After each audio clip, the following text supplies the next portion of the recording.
شیعہ یہ ظلم کرتے ہیں اور وہ کہتے ہیں کہ ابو بکر عمر خلافت کے لالچی تھے. قرآن جو ہے وہ حضرت عمر کے مشورے کے اوپر نازل ہوا. حضرت عمر رضی اللہ تعالیٰ عنہ تلوار لے کے مدینے کی گلیوں میں گھوما کرتے تھے کہ جس نے کہا کہ جناب رسول خدا اس دنیا سے رحلت فرما گئے ہیں میں اس کی گردن کاٹ دوں گا. وہ کہتے تھے کہ اللہ کے نبی نے اپنا کام ابھی پورا کیا ہی نہیں ہے. جب جناب رسول خدا نے صلح حدیبیہ پہ صلح کر لی تو جناب عمر رضی اللہ تعالیٰ عنہ معترض ہوئے. پوری زندگی وہ شرمندہ رہتے تھے کہ میں نے رسول اللہ پہ اتنی جرأت کیوں کی. اعوذ باللہ من الشیطان الرجیم بسم اللہ الرحمن الرحیم واعتصموا بحبل اللہ جمیعا ولا تفرقوا. سب مل کر اللہ کی رسی کو مضبوطی سے تھامے رکھو اور فرقوں میں مت پڑو. فرقوں کی دکانیں بند. Damage has been done.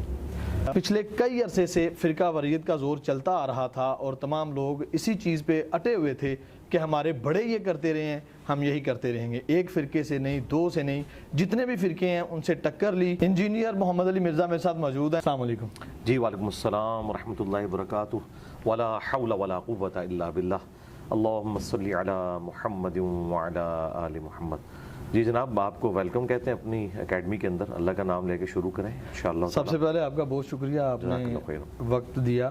یہ کوئی 2 ماہ لگے ہمیں اس وقت کو حاصل کرنے کے لیے. تو آپ کا سلوگن ہے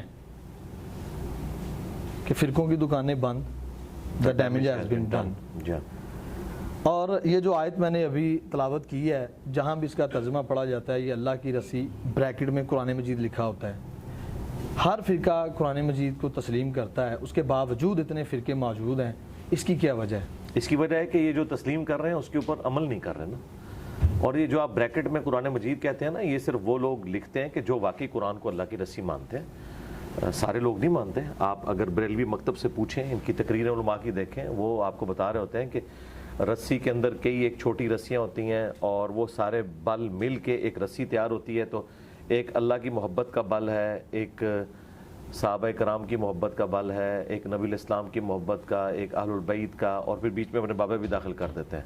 اور وہ کہتے ہیں یہ سارے مل کے اللہ کی رسی بناتے ہیں. قرآن کو کہاں ماننے کے لیے تیار ہے؟ یہ قرآن کی بات تو ہم نے آگے کی ہے کہ بھائی صحیح مسلم کے اندر جو غدیر خم کی حدیث ہے قرآن اور اہل بیت 6225 سے لے کے 6228 تک 4 حدیث، اس میں کہا گیا ہے کہ قرآن اللہ کی رسی ہے.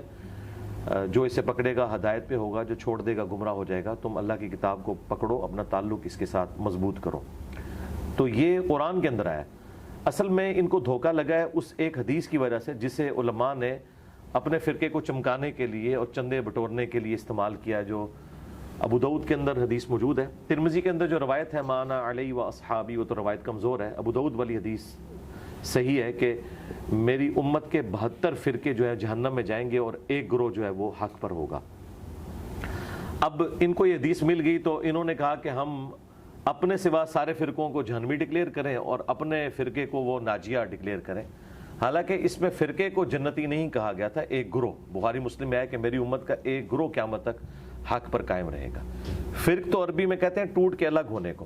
اسلام اپنی اصل تھا درخت، اس سے ٹوٹ کر جو الگ ہوا، یہ پتے الگ ہوتے ہیں، انہیں فرق کہا جاتا ہے. کوئی پتا درخت کو نہیں کہہ سکتا کہ ایک فرق میں بھی ہوں ایک تو بھی ہے، وہ تو اصل تھا. تو اصل تھی اسلام مسلم، اس سے ٹوٹ کر فرقے بننا شروع ہوئے. اور نبی الاسلام نے پہلے پیش گوئی کی تھی کہ تم نے اس سسٹم کا حصہ نہیں بننا. نبی الاسلام نے یہ نہیں کہا کہ فرقے بناؤ، آپ نے کہا کہ بن جائیں گے اور ایک گروہ حق پر ہوگا. یعنی فرقہ کبھی بھی حق پہ نہیں ہوگا. فرقے سارے کے سارے جہنمی ہیں جو اپنے آپ کو فرقہ واریت میں بانٹتا ہے. ان الذین فرقوا دینہم وکانوا شیعا لست منہم فی شیء. اے نبی جنہوں نے اپنے آپ کو فرقوں میں بانٹ لیا اور گروہ در گروہ ہو گئے، آپ کا ان کے ساتھ کوئی تعلق نہیں ہے. تو فرقوں کا نبی الاسلام سے کوئی تعلق نہیں. یہ بس ایک غیبی خبر تھی. جس طرح صحیح مسلم میں حدیث ہے قرب قیامت میں عورتیں ایسا لباس پہنیں گی گویا کہ وہ ننگی نظر آئیں گی، یعنی چست ہوگا یا باریک. تو اس کا مطلب یہ نہیں تھا کہ آپ نے اپنی عورتوں کے ساتھ ایسا معاملہ کرنا ہے. یہاں پہ بھی ایک خبر تھی، غیبی خبر کو انہوں نے حکم بنا دیا کہ فرقے بناؤ. اور پھر حال یہ کہ فرقے بنانے کے بعد انہوں نے کیا کیا؟ اپنے آپ کو جنتی کہا اور باقی سب کو جہنمی کہا. تو پھر اگر ہم دوسرے کی نظر سے دیکھیں تو آپ بھی جہنمی ہیں. تو اس کا اینڈ یہ ہے کہ آپ اس طرف واپس آ جائیں جہاں سے فرقے سٹارٹ ہوئے تھے اور وہ اصل تھی، اس سے فرقے بنے تھے، اور وہ ہیں محمد رسول اللہ صلی اللہ علیہ وآلہ وسلم، ان کے اہل البیت، ان کے صحابہ کرام علیہم رضوان. اگر بات کریں اہل البیت کی تو مودت کا ذکر آتا ہے قرآن مجید میں، آیہ مباہلہ آتی ہے قرآن مجید میں، انما یرید اللہ کی آیت آتی ہے قرآن مجید میں، آیت تطہیر آتی ہے. ان تمام تر آیاتوں کے باوجود جناب رسول خدا کے جانے کے فوراً بعد اہل بیت کے ساتھ کیا ہوتا ہے، وہ کس طرح سے تنہا ہو جاتے ہیں؟ امام حسن علیہ السلام کے ساتھ کیا ہوتا ہے، امام حسین علیہ السلام کے ساتھ کیا ہوتا ہے، اور جو ان کی بات کرتا ہے جیسے سلیم ابن قیس ہیں اور مختار ثقفی ہیں، مالکی اشتر ہیں، وہ ان سے محبت کرنے کے زمرے میں ان کو تنہا کر دیا جاتا ہے. یہ اس دور کی بات ہے. اور اگر اس دور کی بات کریں تو آج بھی جو اہل بیت کی بات کرتا ہے، جیسے آپ ہیں، مولانا اسحاق تھے، مولانا طارق جمیل ہیں، تو ان کو الگ کر دیا جاتا ہے، فتوے لگائے جاتے ہیں. ایسا کیوں ہے؟ دیکھیں ہمیں تو کوئی اس کی پرواہ نہیں ہے. انہوں نے ہمیں کیا الگ کرنا تھا، ان کو ہم نے ان کی عوام سے ہی الگ کر دیا. عوام ان کے اوپر لانتیں بھیج رہی ہے. اس وقت تو اس دفعہ جو ورلڈ کپ ہے وہ ہم نے جیتا ہے، ہاں اللہ کے فضل سے. تو ہاں پرانے زمانوں میں آپ کہہ سکتے ہیں بظاہر دنیاوی طور پر اہل البیت کو وہ کامیابیاں نہیں ملی دنیاوی طور پر، آخرت کے پوائنٹ آف ویو سے تو وہ کامیاب ہے جو ملنی چاہیے تھی. لیکن اب تو یہ جو مبارک دور ہے اس کے اندر تو ہر طرف اہل البیت کا ہی ذکر ہے. اب رہ گیا یہ جو نبی الاسلام کی وفات کے بعد، تو یہ ہمیشہ ایسے ہوا ہے کہ جب مخلص ساتھی رخصت ہوتے ہیں نا تو ان کے رخصت ہونے کے بعد پھر ظاہر ہے کہ نا ہنجار نا خلف لوگ منظر عام کے اوپر آ جاتے ہیں. نبی الاسلام کے جو اپنے مخلص ساتھی تھے انہیں تو اہل بیت کی عظمت کا پتہ تھا اور اس لیے انہوں نے پورے پیشن کے ساتھ ان کا ساتھ دیا. ایک ثقیفہ بنی ساعدہ والا جو ایشو ہے وہ چونکہ at the end of the day mishandling کے باوجود اس کے اوپر سیدنا علی نے ایگری کر لیا، لہٰذا وہ تو چیپٹر ہو گیا کلوز. اس میں بھی جو امام بخاری ہیں وہ لکھتے ہیں کہ 6 ماہ بعد جناب امیر کو پتہ چلتا ہے کہ خلافت کا سلسلہ جو سارا یہ نہیں ان کو پتہ چل گیا تھا، انہوں نے بیعت نہیں کی تھی. امام بخاری نے یہ نقل کیا ہے، مسلم نے بھی، کہ 6 مہینے تک انہوں نے بیعت نہیں کی. اچھا، جناب امیر المومنین علی بن ابی طالب کو اس واقعے کی خبر نہ دینا یا خبر نہ ہونا، اس کے پیچھے کیا پس منظر ہے؟ اس کے پیچھے پس منظر سیدنا ابوبکر عمر نہیں ہے. وہ تو بیچارے بیٹھے ہوئے تھے میت کے اوپر، انہیں تو آ کے یہ خبر ملی ہے کہ ثقیفہ بنی ساعدہ میں سعد ابن عبادہ کو لوگ امیر چننے لگے ہیں. لہذا سب سے بڑا جو غالی شیعہ یہ ظلم کرتے ہیں اور وہ کہتے ہیں کہ ابوبکر عمر خلافت کے لالچی تھے. اگر یہ خلافت کے لالچی ہوتے تو یہ ثقیفہ بنی ساعدہ کی میٹنگ کال کرتے. میٹنگ تو انصار مدینہ نے کال کی ہوئی تھی جو خود شیعان علی تھے، تو سٹارٹ تو وہاں سے ہوا نا. اور وہ حضرت علی کو نہیں چن رہے تھے، سعد ابن عبادہ کو چن رہے تھے. اور سعد ابن عبادہ بہت بھاری شخصیت تھے، یعنی وہ آؤٹ آف کوسچن ہے کوئی کہ ان کے اوپر کوئی تان کرے. اصحاب صفہ میں سے 155 اصحاب کا کھانا ان کے گھر سے جایا کرتا تھا. یہ 2 بندے ہیں جنہوں نے نبی الاسلام کو مدینے میں سپورٹ کیا ہے. سعد ابن معاذ جو اوس کے سردار تھے اور خزرج کے سعد ابن عبادہ. اگر یہ 2 بندے نہ ہوتے تو نبی الاسلام کی دعوت کو جو یہ عروج ملا ہے جو اللہ تعالیٰ نے یعنی صحابہ کے ذریعے ہاتھ مضبوط کیے ہیں، تو یہ 2 بندے ہیں. ان میں سے ایک سعد ابن عبادہ تھے. سعد ابن معاذ تو شہید ہو گئے تھے غزوہ خندق کے موقع پر، جو انہیں یہاں پہ تیر لگا تھا اور وہ زخم جاری ہو گیا تھا. اور سعد ابن عبادہ انصار مدینہ میں سے تھے اور نبی الاسلام کے قریبی ساتھیوں میں سے تھے. تو وہ سمجھتے تھے انصار مدینہ کے نبی الاسلام کے جانے کے بعد چونکہ ہم نے نبی الاسلام کو سپورٹ کیا اور پھر ان کی جو ریزرویشنز تھی وہ جینون تھی. وہ یہ کہتے تھے کہ چونکہ مشرکین عرب جو تھے وہ آخری وقت تک رسول اللہ کے دشمن رہے صلی اللہ علیہ وسلم، اور فتح مکہ کی وجہ سے طلقاء وہ بنے. اب ان کے آنے والی نسلیں اپنے آباء و اجداد کا بدلہ ہم سے لیں گی، کیونکہ ہم انصار مدینہ وہ تھے جنہوں نے ان مشرکین عرب کے آباء و اجداد کو قتل کیا ہوا تھا. اور ان میں حضرت علی بھی تھے جو خود مہاجر تھے، لیکن کتنے بڑے بڑے قریش کے سردار حضرت علی کے ہاتھوں قتل ہوئے تھے غزوہ بدر میں، احد کے اندر، خندق کے اندر. تو انصار مدینہ کو یہ ڈر تھا. وہاں پہ آپ کو یہ روایتیں بھی بخاری مسلم میں ملیں گی کہ ایک امیر تم میں سے ہو، ایک ہم میں سے ہو. ہاں بالکل. تو لیکن امیر تو 2 ہو ہی نہیں سکتے، یہ تو بالکل اللاجیکل بات تھی نا. 2 امیر تو ہو ہی نہیں سکتے نا. یہ تو اللہ تعالیٰ نے دنیا میں نظام ہی ایسا نہیں بنایا. جب بھی کوئی جوائنٹ سسٹم بنتا ہے اس کا امیر ایک ہوتا ہے، خاندان میں امیر ایک ہوتا ہے، وہ مرد ہوتا ہے. الرجال قوامون علی النساء. خود اللہ نے اپنے بارے میں کہا ہے کہ اگر اللہ کے ساتھ کوئی اور الہ ہوتا تو یہ زمین و آسمان کا نظام درم برم ہو جاتا سورۃ الانبیاء کے اندر. تو یہ تو ہو نہیں سکتا، لیڈر ایک ہی ہوتا ہے. نبی الاسلام کے ہمارے زمانے میں بھی تو ایک تھا نا، آپ نے اپنے ساتھ کسی کو شامل تو نہیں کیا لیڈرشپ کے اندر. یہ ہو نہیں سکتا، یہ ڈیمانڈ ان کی غلط تھی. البتہ جب ثقیفہ بنی ساعدہ کے اندر یہ میٹنگ کال کی اور سیدنا ابوبکر عمر کو بتایا گیا تو وہ تو اس نیت سے تو وہاں گئے نہیں تھے کہ کوئی بیعت ہوگی، لیکن قبائلی سسٹم تھا. آپ ان حالات و واقعات کو اگر دیکھیں جہاں پہ تلواریں نکل آئی ہیں اور جنگ و جدل والا معاملہ ہو گیا ہے، اس وقت وہ تلے ہوئے تھے کہ سعد ابن عبادہ کو ہم نے خلیفہ چننا ہے.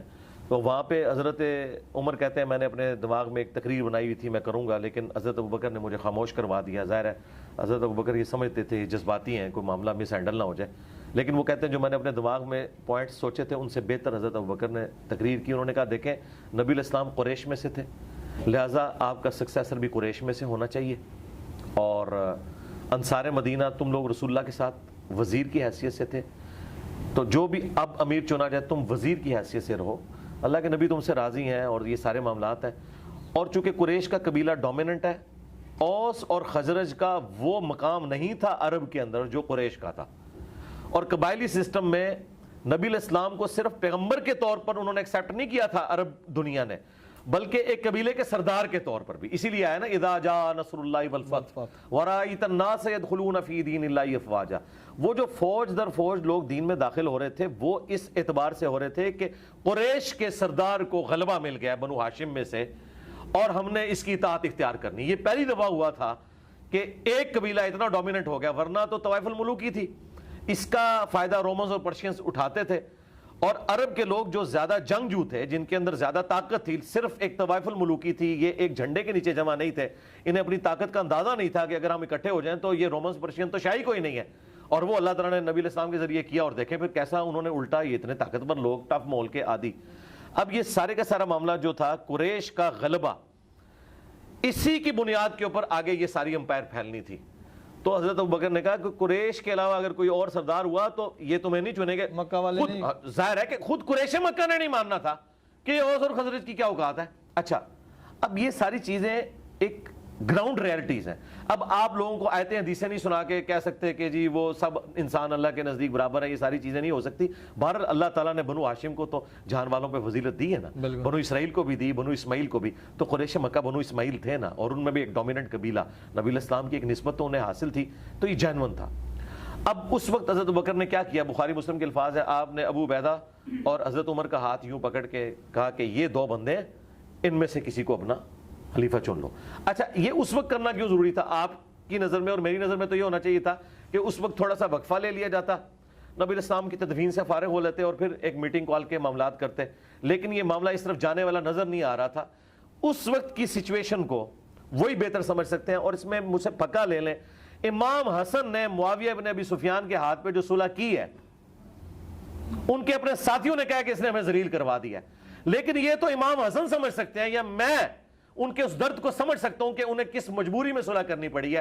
صلح ہی اس وقت بہتر آپشن تھی، ورنہ وہ تو 40,000 کا لشکر لے کے گئے تھے معاویہ سے لڑنے کے لیے، لیکن انہوں نے دیکھا کہ ان کے سردار خرید لیے گئے ہیں اور یہ معاملہ بگڑ جائے گا، تو انہوں نے کہا بھائی بہتر یہ ہے کہ اس معاملے کو میں یہاں پہ تو ٹھپ میں کر دوں۔ یہاں پہ تھوڑی یہ پورا مقدمہ ہے، وہ آپ اپنے پاس رکھیں، سوال اینڈ پہ کر لیجئے گا، میں مقدمہ کلیئر کر رہا ہوں، ورنہ ٹیمپو وہ ٹوٹ جائے گا۔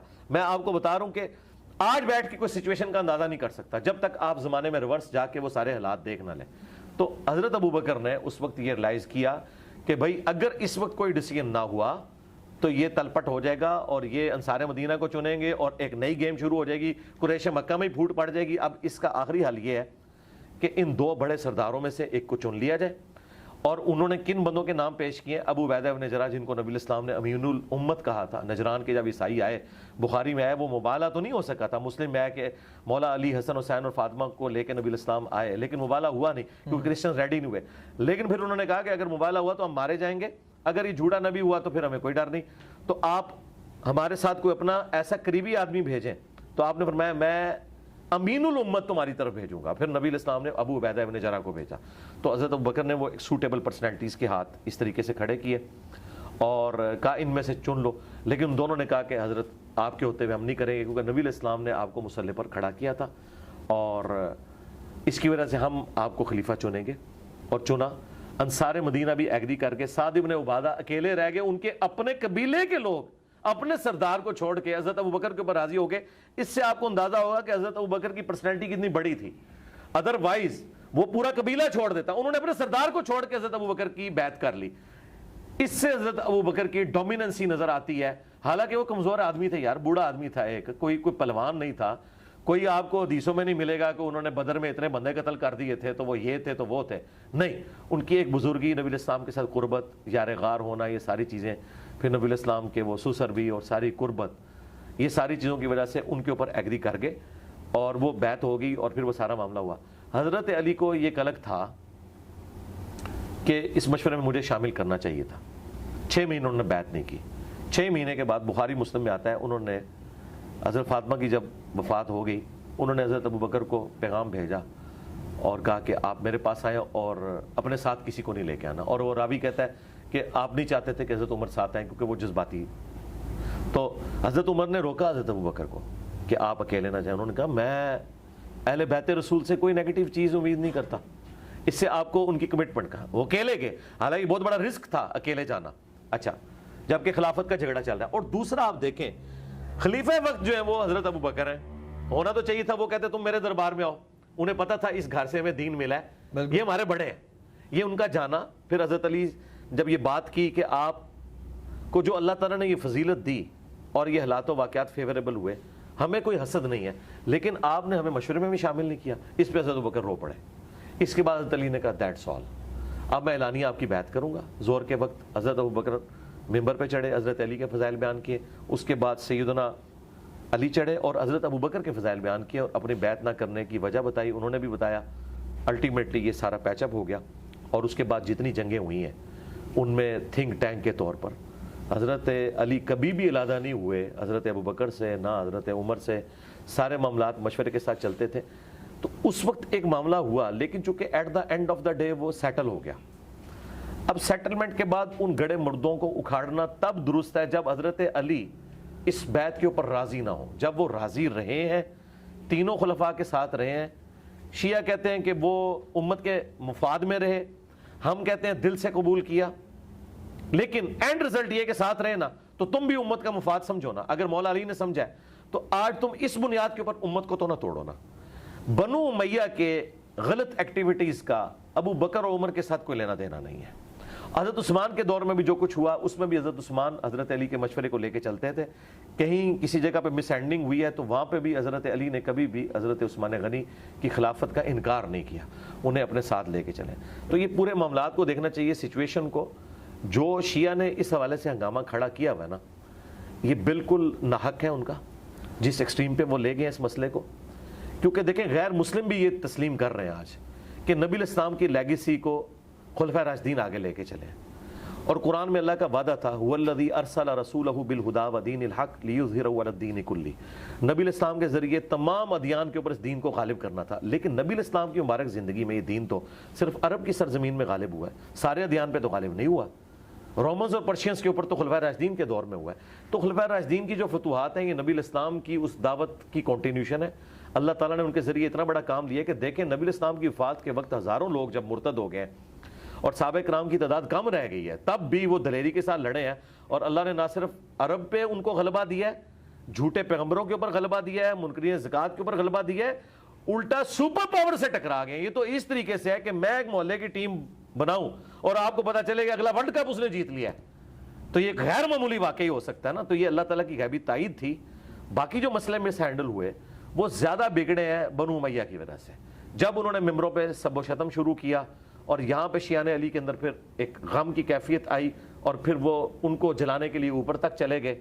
اور یہ ہوتا ہے, یعنی عمل کا جو رد عمل ہے یہ اس طرح ہوا ہے. اب اس ساری جو گفتگو آپ نے کی ہے میرے ذہن میں 4 سے 5 کویسچن ہیں. جی کریں ترتیب سے, نہیں ترتیب سے کریں, ترتیب سے. سب سے پہلے جناب ابو بکر اور حضرت عمر رضی اللہ تعالیٰ عنہما کا ادھر جانا. ایک اور روایت بیان کی جاتی ہے کہ حضرت عمر رضی اللہ تعالیٰ عنہ تلوار لے کے مدینے کی گلیوں میں گھوما کرتے تھے کہ جس نے کہا کہ جناب رسول خدا اس دنیا سے رحلت فرما گئے ہیں میں اس کی گردن کاٹ دوں گا.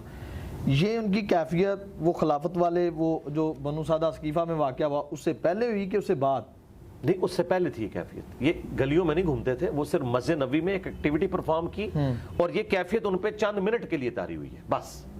اور پھر آپ نے کہا اور وہ ختم ہوگی. وہ بخاری میں الفاظ ہے, جب حضرت ابوبکر نے خطبہ دیا نا, انک میت و انہم میتون آیت پڑھی, وما محمد الا رسول قد خلت من قبلہ الرسل یہ پڑھی, اور پھر خطبہ دیا من کان یعبد محمدا فان محمدا قد مات. جو محمد کی عبادت کرتا تھا جان لے محمد مر چکے, اور جو اللہ کی عبادت کرتا ہے وہ جان لے کہ اللہ کو موت نہیں کبھی آئے گی. اس کے بعد بخاری کے الفاظ ہیں کہ ابو بکر سے جب میں نے آیات اور یہ خطبہ سنا تو میرے پاؤں میرے جسم کا بوجھ نہیں اٹھا سکے, وہ نیچے گر پڑے اور کہتے ہیں مجھے یقین آ گیا کہ آپ نبی علیہ السلام دنیا سے چلے گئے. تو یہ وقتی کیفیت تھی, گلیوں میں کوئی نہیں گھومتے تھے. یہ عامی لوگوں نے آگے سفرے لگا دی ہیں, 10 ہوتا ہے. اور صفرے لگا کے بہت بڑی میں کر دیں گا یہ وہ، نہیں وقتی طور پہ تھی. اگر یہ بات مانی جائے تو پھر کیا نعوذ باللہ ان کا ذہنی توازن بگڑ گیا تھا؟ نہیں، ایک وقتی کیفیت تھی جو ان کے اوپر طاری ہوئی. اچھا وہ کیفیت یہ نہیں تھی کہ وہ یہ نہیں مانتے تھے کہ نبی نے مرنا نہیں ہے، انہیں پتا تھا کہ ہر انسان کو موت ہے. بے شک. ان کو یہ تھا، یہ قرآن میں آیا نا کہ اللہ نے اس دین کو غالب کرنا ہے. وہ کہتے تھے کہ اللہ کے نبی نے اپنا کام ابھی پورا کیا ہی نہیں ہے. ان کے یہ دماغ میں نہیں تھا یہ کام اللہ نے بعد میں پورا کروانا ہے، تاکہ اللہ تعالیٰ غیر مسلموں کے اوپر بھی یہ ثابت کرے کہ خلفۂ راشدین کے پیچھے، نبی الاسلام کی دعوت کے پیچھے اللہ کھڑا ہے. اگر نبی دنیا میں نہیں رہے تب بھی یہ دعوت آگے چلے گی. اور وہ لوگ جو خلفۂ راشدین سے بغض رکھتے ہیں ان کے اوپر بھی یہ حق کھلے کہ اللہ تعالیٰ نے انہیں دین کے کام کے لیے چنا. تو وہ یہ کہتے تھے کہ جس طرح موسیٰ علیہ السلام 40 دن کے لیے کوہ طور پہ گئے اور پھر واپس آ گئے تھے، نبی علیہ السلام ڈورمنٹ پوزیشن میں گئے، یہ واپس آ جائیں گے. تو جب وہ آیات پڑھی حضرت ابوبکر نے، کیونکہ حضرت ابوبکر فزیکلی نبی علیہ السلام کی ڈیڈ باڈی جس نے چیک کی ہے نا صحابہ میں سے، وہ حضرت ابوبکر ہے. ٹھیک. ہاں اس بات کو سمجھیں، باقی تو باہر تھے. مطلب ایک بندے کی میت اندر رکھی ہے، افواہیں ہیں کہ فوت ہوا ہے یا زندہ ہے، اور ایک قریبی آدمی اس کا جو محرم ہے، کیونکہ حضرت عائشہ کے وہ والد تھے، وہ اندر گیا ہے، اس نے جا کے نبض چیک کی، کنفرم کیا نبی علیہ السلام فوت ہو گئے. بخاری کے الفاظ ہے، ماتھے پہ بوسہ دیا اور کہا یا رسول اللہ ایک موت تو آپ کو آنی تھی، اب دوسری موت آپ کو نہیں آنی، اب آپ اللہ کی جنتوں میں. پھر جب آگے انہوں نے کنفرم کیا نا، تو اب باہر تو کوئی یعنی خدا نہ خواستہ ایک شخص کا والد فوت ہوتا ہے اور وہ باہر آ کے اناؤنسمنٹ کرتا ہے کہ بھائی میرے والد صاحب جو اتنے دنوں سے بیمار تھے وہ فوت ہو گئے ہیں. تو اب اگر باہر کوئی بندہ یہ سمجھ رہا تھا نہیں وہ ٹھیک ہیں یا ریکور کر رہے ہیں، وہ کہیں گے یار یہ بات کنفرم ہوگی. تو جب خبر کنفرم ہوئی ہے تو حضرت عمر کو پتہ لگ گیا کہ یہ ہونا تھا. پہلے وہ سمجھ رہے تھے افواہ ہے کہ حضور علیہ السلام پہ بے ہوشی کی کیفیت ہے، اور لوگوں نے سمجھ لیا کہ آپ فوت ہو گئے ہیں. فوت نہیں ہوئے ہوں گے، ہو سکتا ہے آپ وقتی طور پہ مطلب بے ہوش ہوئے ہیں اور واپس آگے. یہ تو آپ کے ساتھ غزوہ احد کے موقع پہ نہیں ہوا تھا کیا؟ غزوہ احد کے اوپر نہیں یہ مشہور ہو گیا تھا کہ آپ، کیونکہ وہ جب مولا علی نے آپ کا زخم صاف کیا، سیدہ فاطمہ نے زخم صاف کیا، مولا علی پانی لے کے آئے، جو بخاری مسلم میں آتا ہے نبی علیہ السلام کا خون اتنا بہہ گیا تھا آپ بے ہوش ہو گئے تھے. تو شہادت کی خبر تو اس وقت مشہور ہو گئی تھی، اور یہ آیت اس وقت نازل ہوئی تھی. امپلیمنٹ ادھر ہوئی، وما محمد الا رسول، محمد تو نہیں مگر ایک رسول، اگر یہ مر جائیں یا قتل کر دیے جائیں تو کیا تم دین سے الٹے قدم پھر جاؤ گے؟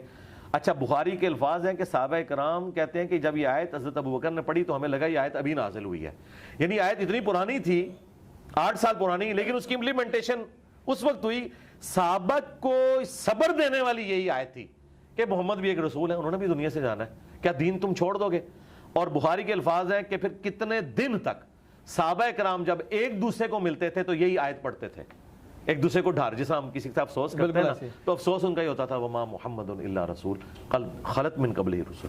میں سمجھتا ہوں اتنی بڑی غم کی کیفیت سے صحابہ کا نکلنا اور پھر جنگوں میں اپنے مخالفین کو ہرا کے اتنی بڑی اسلامی اسٹیٹ کو قائم کرنا، یہ بہت غیر معمولی واقعہ ہے. دوسری بات آپ نے کی صلح حسن علیہ السلام کی کہ ان کے جو حامی تھے انہوں نے بھی اعتراض کیا.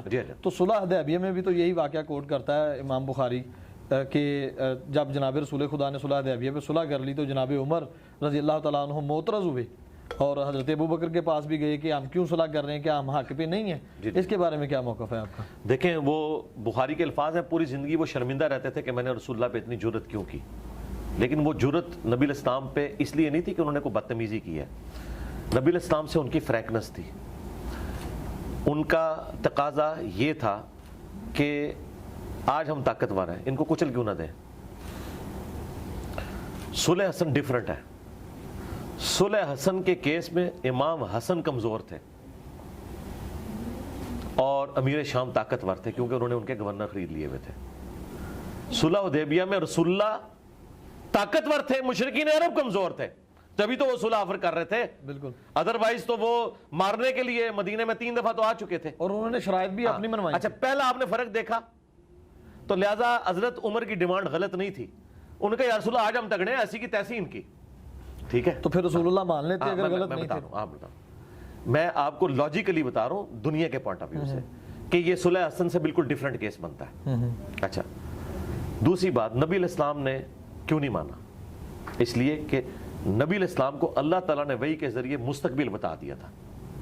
اگر نبی علیہ السلام کے پاس وحی نہ آتی ہوتی نعوذ باللہ من ذالک، تو پھر انہوں نے حضرت عمر والا ڈیسیژن کرنا تھا کہ جب دشمن اب قابو میں آیا تو یہ تو میرے ساتھیوں کا قاتل ہے، میں ان کو چھوڑ. لیکن نبی علیہ السلام کو اللہ تعالیٰ نے وحی کے ذریعے بتا دیا تھا کہ ہم نے یہ طے کر لیا ہے کہ یہ صلح ہوگی، بظاہر دب کے ہوگی، لیکن اس صلح میں سے ہم آپ کی فتح نکالیں گے.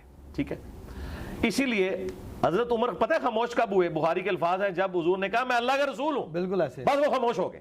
خاموش ہو کے وہ حضرت ابوبکر کے پاس گئے کہ آپ کوئی سفارش کریں اور یہ معاملہ کوئی ایسا معاملہ ہو جائے. نبی علیہ السلام نے انہیں یہ نہیں کہا کہ مجھے وحی آئی ہے, اگر وہ کہتے مجھے وحی آئی ہے تو حضرت عمر کی جرأت تھی, انہیں کہا میں اللہ کا رسول ہوں, یعنی میں ویژن رکھتا ہوں. پھر حضرت ابوبکر نے اللہ کا رسول ہوں کا ترجمہ انہیں سمجھایا کہ بھائی وہ اللہ کے رسول ہیں, یہ وحی کے ساتھ ہو رہا ہوگا. پھر کہتے ہیں مجھے اپنی شرمندگی پہ پوری زندگی غم ہے کہ میں نے یہ جرأت کیوں کی.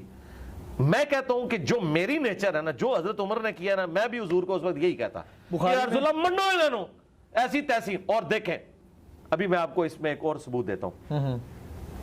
ایک اور جگہ تو حضرت عمر ٹھیک نکلا ہے, غزوہ بدر کے قیدیوں میں. اب آپ کیا کہیں گے؟ ہاں یہ تو قرآن میں آیا ہے. دیکھیں نا میں آپ کو پھکا دے رہا ہوں, یہ پھکی سے بھی اگلی چیز ہے. سورۃ الانفال کی آیت نمبر 68 اور 69 میں آیا ہے کہ اگر وہ پہلے آیات نازل نہ ہوئی ہوتی جو تم نے غزوہ بدر کے قیدی چھوڑے ہم تمہیں عذاب دیتے. یہ اتنے سخت الفاظ ہیں رسول اللہ صلی اللہ علیہ وآلہ وسلم کے بارے میں کہ تمہیں عذاب دیا جاتا تم نے یہ قیدی کیوں چھوڑے. اور بخاری میں ہے کہ حضرت بخاری اور مسلم دونوں میں, مسلم میں ذرا تفصیل کے ساتھ ہے, حضرت عمر نے مشورہ دیا تھا کہ ان کو قتل کیا جائے. قرآن جو ہے وہ حضرت عمر کے مشورے کے اوپر نازل ہوا.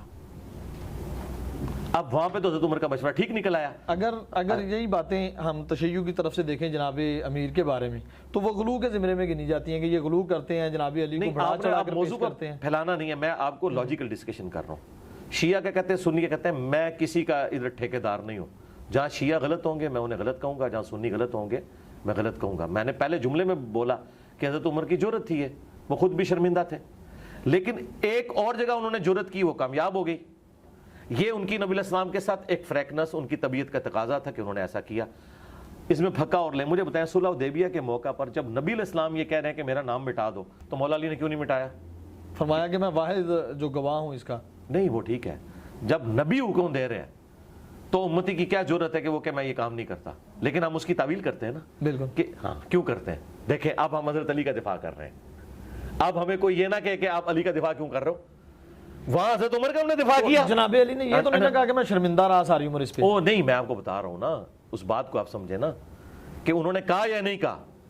یعنی میں آپ کو کہتا ہوں کہ میں اگر حضرت علی کی جگہ ہوتا نا تو میں حضور کی بات مانتا. مجھے اس سے کیا غرض ہے؟ کیا نبی علیہ السلام کے نام کے اوپر لکیر پھیرنے سے میرے دل میں کوئی حضور کی محبت ختم ہو جانی تھی؟ میری تو ریکوائرمنٹ یہ ہے کہ اللہ کا پیغمبر مجھے کیا حکم دے رہا ہے. تو یہ آپ سمجھیں کہ نیچر فرق ہے. اس نیچر کو آپ وہ نہ رہیں, نافرمانی شمار نہ کریں. اور سب سے بڑھ کر نبی علیہ السلام خود اس کے لیے کیا فیصلہ فرما رہے ہیں. اگر نبی علیہ السلام کسی معاملے میں ایکسیپٹنس دے رہے ہیں تو ٹھیک ہے. حضرت عمر کو بعد میں کوئی نبی علیہ السلام نے سزا تو نہیں دی نا, ایکسیپٹ کر لیا نا کہ ٹھیک ہے ان کا ایک جذباتی فیصلہ تھا. یہاں پہ بھی حضرت علی کو ایکسیپٹ کر لیا نا. کام تو پھر آپ کو خود کرنا پڑا. پھر آپ نے کہا اچھا مجھے بتاؤ کہاں لکھا ہے, پھر آپ نے لکیر پھیری اور اپنے ہاتھوں سے لکھا. اور راوی کہتے ہیں کہ آپ کی ہینڈ رائٹنگ اتنی خوبصورت نہیں تھی کہ آپ کا موڈ تھا, آپ لکھنا پڑھنا نہیں جانتے تھے. بہرحال آپ نے محمد بن عبداللہ لکھ لیا اور اس طریقے سے وہ معاملہ سیٹل ہوا. آپ کو ایک ایفرٹ تو پٹ کرنا پڑی. تو معاملات کو آپ نے پورے سینیریو میں دیکھنا ہوتا ہے, پک اینڈ چوز نہیں کرنا ہوتا. معاملات کو دیکھ کے اب مجھے بتائیں, جو تحکیم کا مسئلہ ہوا ہے حضرت علی اور حضرت معاویہ کا, آپ اگر مجھ سے پوچھیں میں اگر حضرت علی کی جگہ ہوتا تو میں کبھی بھی نہ اس تحکیم کے اوپر راضی ہوتا. اور آج ہمیں اینڈ رزلٹ بھی پتہ ہے. لیکن اس وقت سچویشن کیا بنی تھی, وہ حضرت علی اس کی تکلیف فیل کر سکتے ہیں کہ جب ان کے ساتھیوں کے اندر دو گروہ بن گئے, انہوں نے جب نیزوں پہ قرآن اٹھا لیے, بالکل, تو حضرت علی نے اب یہ دیکھنا تھا میرے ساتھیوں میں جو دو گروہ بنے ہیں, اب یہ نہ ہو کہ میں اپنی عمارت وہاں پہ مینجمنٹ لوز کر جاؤں, جس طرح امام حسن نے تو صلح ہی کر لی نا بالکل جب وہ خرید لیے. یہاں پہ بھی معاملہ ہے, جب بگڑنے لگا تو حضرت علی کو یہ نظر آیا کہ اس وقت یہ معاملہ کرنا بہتر ہے اور اس کو اس طریقے سے لے کے چلا جاتا. آج ہم بیٹھ کے کہہ سکتے ہیں یار اس کا اینڈ رزلٹ کیا نکلا, یہ ہوا وہ ہوا.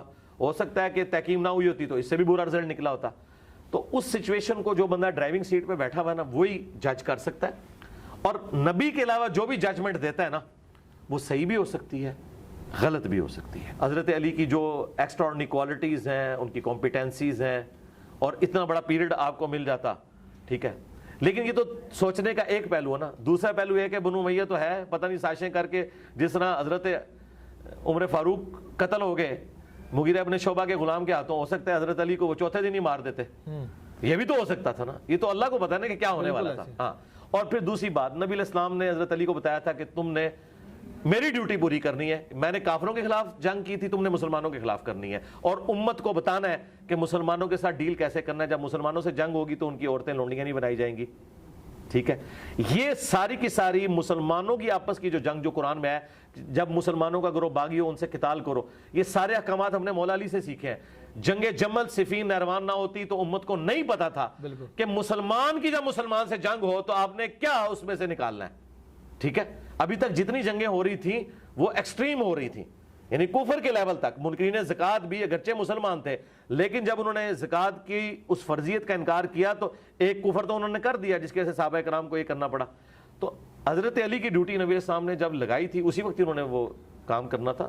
تو میرا خیال ہے جنگ جمل صفین کی جو پیش گوئیاں ہیں اہل سنت کی کتابوں میں اور شیعہ کی کتابوں میں، یہ خود ثبوت ہے کہ حضرت علی کو چوتھا خلیفہ ہی ہونا چاہیے تھا، کیونکہ اسی زمانے میں وہ جنگیں آئی ہیں نا، پہلے خلیفہ کے زمانے میں تو نہیں آئی ہیں. تو میرے خیال ہے یہ سارے کا سارا سسٹم فٹ ان بیٹھتا ہے. لیکن آپ دیکھیں صحیح بخاری میں ایک حدیث ہے 6830، حضرت عمر نے اپنے آخری حج کے دوران آپ کو منا میں کسی نے آ کے بتایا کہ لوگ کہہ رہے ہیں کہ جب عمر مر جائے گا تو ہم فلاں شخص کو اپنا خلیفہ چن لیں گے. تو حضرت عمر کو اتنا غصہ آیا، انہوں نے کہا میں آج یہیں پہ ایک خطبہ دوں گا کہ مسلمانوں کے مشورے کے بغیر یہ خلیفہ چن رہے ہیں. تو عبد الرحمن بن عوف نے کہا کہ حضرت آپ نہ یہاں ایسا نہ کریں، ساروں تک یہ بات نہیں پہنچی ہوئی، آپ مدینے جا کے خطبہ دیں. پھر مدینے جا کے انہوں نے خطبہ دیا، اور عبداللہ ابن عباس کہتے ہیں کہ میرا گھٹنا ممبر کے ساتھ لگا ہوا تھا اور میں ساتھیوں کو کہہ رہا تھا آج حضرت عمر نے بڑی سخت گفتگو کرنی ہے، اور یہ ان کا آخری خطبہ تھا حضرت عمر کا. تو انہوں نے کہا کہ دیکھو یہ لوگ مشورہ کر رہے ہیں اور پلی لے رہے ہیں حضرت ابو بکر کی خلافت کی، کہ حضرت ابو بکر کو بھی تو اچانک خلیفہ چن لیا گیا تھا مسلمانوں کے مشورے کے بغیر. حضرت عمر نے خود مانا ہے. دیکھیں کہتا ہے دلیر بندہ جو ہے کتنا، جو میں پنجابی میں حضرت عمر کے لیے اپنے لیے بات کرتا ہوں، منہ پھٹ ہوتا ہے. ٹھیک ہے، حالانکہ حضرت ابو بکر کی وجہ سے حضرت عمر خلیفہ بنے ہوئے تھے، لیکن انہوں نے کوئی آر محسوس، ان کا یہ بات ٹھیک ہے کہ حضرت ابو بکر کی خلافت ایک کیٹاسٹرافک کنڈیشن میں ہو گئی تھی. اب ابو بکر کی خلافت کو مستقبل میں کوئی شخص دلیل نہ بنائے کہ وہ مسلمانوں کے مشورے کے بغیر کسی کو خلیفہ چنے، ورنہ اس کا انجام قتل و غارت ہوگا. حضرت عمر خود مان رہے ہیں کہ حضرت ابو بکر کی جو خلافت ہوئی ہے نا، اس سے بہتر طریقے سے ہو سکتی تھی، لیکن اس کو کوئی پلی لے کے یہ نہ کہہ کہ جی حضرت ابو بکر بھی چند بندوں نے بنا لیا تھا، نہ اس طرح نہیں، مسلمانوں کا مشورہ. پھر دوسرا انہوں نے کہا کہ حضرت ابو بکر کی پرسنالٹی بھی اتنی بڑی تھی کہ اللہ تعالیٰ نے امت کو ان پہ متفق بھی کر دیا اس زمانے میں. یہ تو بعد میں پھر یہ آج آپ کو جو رافضیت اور ناسبیت نظر آ رہی ہے تو بعد میں ہوئی ہے نا، اس زمانے میں تو سارے کٹھے ہی تھے نا، بالکل ایسے سارے کٹھے ہی تھے، یہ تو بعد میں بنے ہیں نا. تو اس وقت تو حضرت عمر کی بات ٹھیک تھی نا، حضرت عمر کوئی 15ویں صدی میں تو بیٹھ کے نہیں کہہ رہے نا. آج تو ہم کہتے ہیں دو فرقے بن گئے ان جنگوں کی وجہ سے، لیکن اس زمانے میں تو سارے کٹھے ہی تھے نا. تو انہوں نے کہا آندہ کوئی ایسا کام نہ کرے. تو لہٰذا ہم یہ سمجھتے ہیں کہ حضرت علی کی خلافت جس سے اسٹیبلش ہوئی ہے مشورے کے ساتھ، حضرت علی نے تو خلافت لینے سے انکار کر دیا تھا. انہوں نے کہا یا تو انصاف ہوگا یا گوشہ نشینی میں اختیار کروں گا. اور لوگوں نے کہا نہیں انصاف، تو ان کو پتہ ہی نہیں تھا کہ انصاف کا مطلب کیا ہے. انصاف کا مطلب یہ ہے کہ انہوں نے کہا حضرت عثمان کے سارے گورنر فارغ جن کی وجہ سے رعایا ان کے خلاف ہوئی، اور وہ کر بھی دیے تھے، جب کر دیے نا. ہاں، وہ یہ تو نہیں ان کو پتا تھا کہ وہ اتنا ہارڈ لائنر ہو جائے گا. مطلب یہ تو اسی طریقے سے آپ میرے جیسے بندے کو آرمی چیف یا پرائم منسٹر کی پوسٹ پہ بٹھا دیں تو پھر آپ دیکھیں میں کروں گا کیا. لوگ تو مطلب وہ بھول جائیں گے پھر کہ میری تو ایک اپنی نیچر ہے. تو وہ حضرت علی کے بارے میں ایکسپیکٹ کر رہے تھے کہ بھئی حضرت علی کوئی ان درمیان کر رہے، لیکن وہ تو بڑے ہارڈ لائنر تھے. اس وقت انہوں نے کہہ دیا کہ ٹھیک ہے جی حضرت، ان کا پھر لو پھر پہلا ڈیسیژن ہے جی، پہلے ہی چھکا مار دیتا. اچھا، جناب ابو بکر کا خلیفہ منتخب ہونا، اس کے بعد جناب عمر کو وہ ڈائریکٹ سلیکٹ کرتے ہیں؟ نہیں، ڈائریکٹ نہیں سلیکٹ کیا، یہ بالکل جھوٹ ہے. اچھا، ہاں یہ بالکل جھوٹ ہے. مشورہ ہوا جی، مشورہ ہوا ہے. کتنے دن تک مشورہ رہا ہے. حضرت ابو بکر اچانک فوت نہیں ہوئے، بیمار ہوئے ہیں. انہوں نے جب مشورہ لیا نا تو حضرت ابو بکر نے جس طریقے سے عرب کی سرزمین میں اتنے بڑے فتنوں کو ختم کیا اور پھر رومنز اور پرشینز کی طرف فوجیں بھیج دی. یہ ویسے بڑا تاریخ میں پبلک میں جھوٹ مشہور کیا ہوا ہے لوگوں نے، اہل علم کے نزدیک تو ان کو پتا ہے. یہ جو فتوحات کا سلسلہ یہ حضرت ابو بکر کے دور میں شروع ہوا ہے. اچھا، آدھی پرشین امپائر تو گر چکی تھی، خالد نے ولید کو فرنٹ پہ، حضرت ابو بکر نہیں رکھا ہوا تھا. تو حضرت عمر کا جب دور آیا تو اس وقت آپ سمجھے کہ وہ جس طرح ہم T20 میچ میں کہتے ہیں کہ آدھا سکور ہو چکا ہوا تھا، حالات فیوریبل تھے، ایک اچھی پارٹنرشپ بن چکی تھی، اور پھر آگے وہ آگے لے کے چلے. تو حضرت بکر صدیق کی اتنی جو ٹاپ کی مینجمنٹ اور ان کی پھر ایک جو ایک نرمی طبیعت میں، اس کی وجہ سے سب نے یہی مشورہ دیا کہ حضرت آپ نے 2 سال میں اتنی خیر خواہی ہمارے ساتھ کی ہے، تو آپ سے بہتر کون سمجھ سکتا ہے کہ ہمارے لیے کون فیوریبل ہے؟ کیونکہ ان کی نیت پہ بھی کوئی شک نہیں، ان کی پرفارمنس بھی لوگوں کے سامنے ہے، نبی علیہ السلام سے قربت بھی۔ آج کے ابو بکر کو نہ دیکھیں، آج کے ابو بکر کو تو کنٹروورشل بنا دیا نا اس زمانے کے ابو بکر کو۔ اچھا، تو لوگوں نے، تو حضرت ابو بکر نے کہا کہ ٹھیک ہے، پھر میں جب کسی کو نامزد کروں گا نا، پھر تم نے اختلاف نہیں کرنا۔ پھر انہوں نے اپنے قریبی لوگوں سے مشورہ کیا۔ کون کون شامل تھا اس مشورے ان میں حضرت علی شامل ہیں، ابو عبیدہ ابن جرح شامل ہیں، عبد الرحمن بن عوف شامل ہیں، یہ سب لوگ بڑے بڑے لوگ، اور یہ بڑے بڑے جو لوگ ہیں قبیلوں کے سردار ہیں۔ مطلب آج والا صاحب تو نہیں کہ ووٹنگ ہو، اس زمانے میں تو قبائلی سسٹم میں صرف حضرت علی سے پوچھ لیا، بنو ہاشم سے کوئی ضرورت نہیں پوچھنے کی، علی ان کے ہیڈ ہیں، وہ فیصلہ کر دیں گے۔ بڑے سرداروں سے پوچھا، انصار کے بڑے لوگوں سے پوچھا کہ میں جب میرے پہ چھوڑا ہے تو میں تو عمر کو بنانا چاہتا ہوں۔ تو سب نے کہا کہ اگر آپ سمجھتے ہیں تو ٹھیک ہے بنا دیں۔ چند ایک لوگوں نے کہا کہ ان کی طبیعت کی سختی ہے، ہاں، تو حضرت ابو بکر نے کہا کہ جب وہ خلیفہ بنیں گے نا تو ان کی سختی ایڈریس ہو جائے گی۔ ان کی سختی اس وجہ سے تھی کہ میں نرم تھا، جب یہ سارا وزن ان کو اٹھانا پڑے گا نا، تو وہ پھر آپ نے دیکھا ہے کہ انہوں نے کیا سختی کی ہے۔ سختی یہ کی ہے کہ انہوں نے آرام نہ کھایا نہ کھانے دیا ہے۔